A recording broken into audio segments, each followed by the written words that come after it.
Bueno, Eloy de la Iglesia, adicto al cine, es el retrato de un cineasta incómodo, inconformista, transgresor, que murió hace unos años, pero que a pesar de haber hecho un cine que ayuda a entender la transición y ese tardofranquismo, un cine muy pegado a su momento, actualmente sigue teniendo vigencia, como se ve en la gente joven que se queda fascinada por la transgresión de sus imágenes.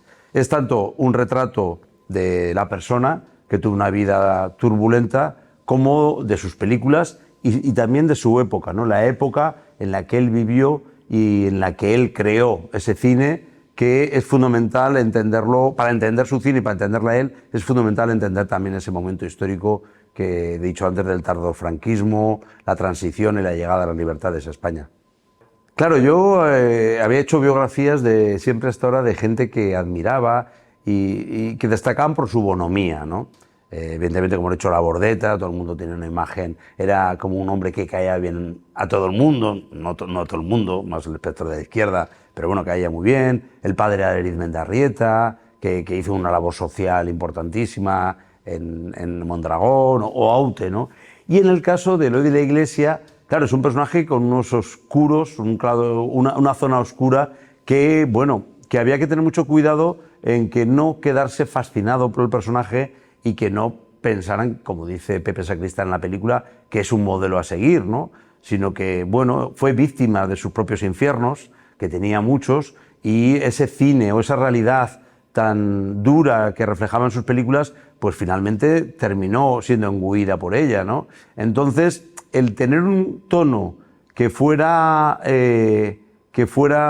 riguroso, que no le juzgara en un sentido ni en otro, ni le prejuzgara como toxicómano, ni le salvara como qué buena persona era Eloy de la Iglesia, pues era complicado, ¿no? Y yo creo que al final, espero que al espectador le pase como me pasa a mí con el personaje, ¿no? Que si no lo aprendes a amar, por lo menos lo entiendes. Yo creo que es muy importante entender en qué contexto hizo su cine y por qué hizo lo que hizo, ¿no? Ha habido bastantes prejuicios a la hora de acercarse a Eloy de la Iglesia, ¿no? Como cineasta.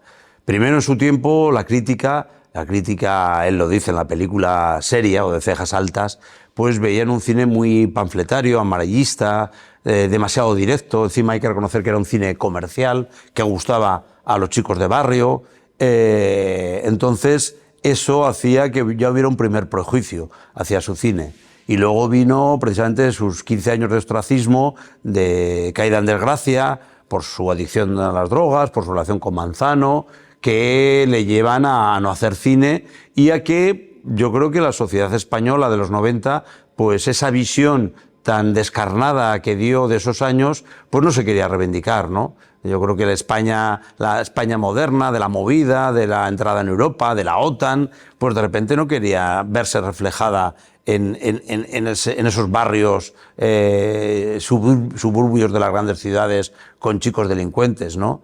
Entonces, eso sin duda ha perjudicado su visión al cine. Por eso me parece tan fascinante que gente joven que no vivió para nada ese momento, que no lo conoció como lo conocí yo gracias a los videoclubs o a los estrenos de las 2 en los 80, que de repente descubran que primero las películas le descubren unas realidades que desconocían totalmente y luego que las películas son muy entretenidas, porque como buscaba ese enganche con el público, no como un afán comercial, no para hacer dinero, sino él tenía un afán de transformación de la sociedad, hacer lo que quería, que sus películas sirvieran en ese diálogo social, para poner el foco en los desfavorecidos, en el lumpen. Entonces, para eso tenían que verse, no valía con que solamente se vieran en festivales.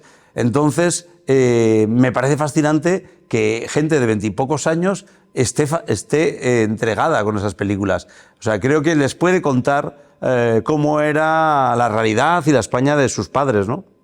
Sí, yo elegiría 3. De su primera etapa, destacaría La semana del asesino, ese Psycho Killer. Yo creo que antes se habían hecho ya, pero no tantas películas de un asesino en serie, ¿no? Un asesino en serie que en este caso es muy cañí, ¿no? Ese mundo del matadero, esa barriada, esa casa rodeada de grandes urbanizaciones. Yo me acuerdo cuando la vi en Televisión Española, que no la vi de joven, la vi ya tal, me dejó muy sorprendido, ¿no? Posteriormente El Diputado. El Diputado es una película que sí vi en su tiempo, no cuando se estrenó, pero en el 82, 83 en Televisión Española, y recuerdo vivamente, pues eso, que el protagonista Orbea era de Portugalete, por ejemplo. El ver un cuerpo masculino con desnudo total, ¿sabes? Ver el deseo homosexual de una forma tan explícita, pues era muy turbadora. Y luego la película es muy entretenida, con giros constantes.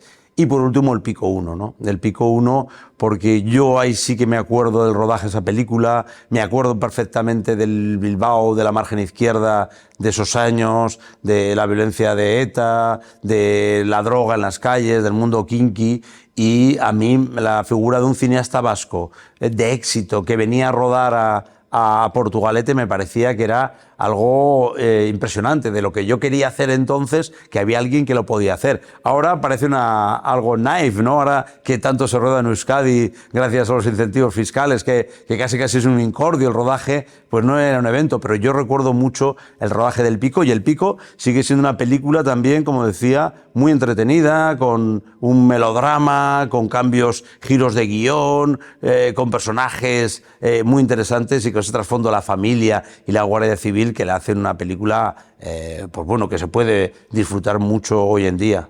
Claro, y más a más, ten en cuenta que ahí él conocía el mundo de la heroína, pero gracias, por culpa del Pico, el Pico 2, que durante el rodaje corría la heroína de forma natural, es cuando se enganchan Manzano y él. Claro, él no solamente hace metacine, sino hace metavida. O sea, su vida se termina confundiendo con sus películas José Luis Manzano es un chico que conoce unos billares al que después eleva a la categoría de estrella de sus películas. O sea, había un viaje de ida y vuelta entre su vida y sus películas y sus películas y su vida. Bueno, yo siempre voy compaginando varios documentales, sobre todo a la vez, ¿no? Evidentemente los procesos son largos y ni económicamente ni personalmente podría estar 2 o 3 años solamente haciendo una película. Entonces, ha sido muy bonito que durante el proceso de Eloy de la Iglesia Adicto al Cine estaba haciendo otro documental de un cineasta totalmente diferente, tanto en sus películas como en su vida, a la de Eloy, que es José María Forqué. Y de hecho empecé antes en el 2023, a hacer el documental de Forqué antes que el de Eloy.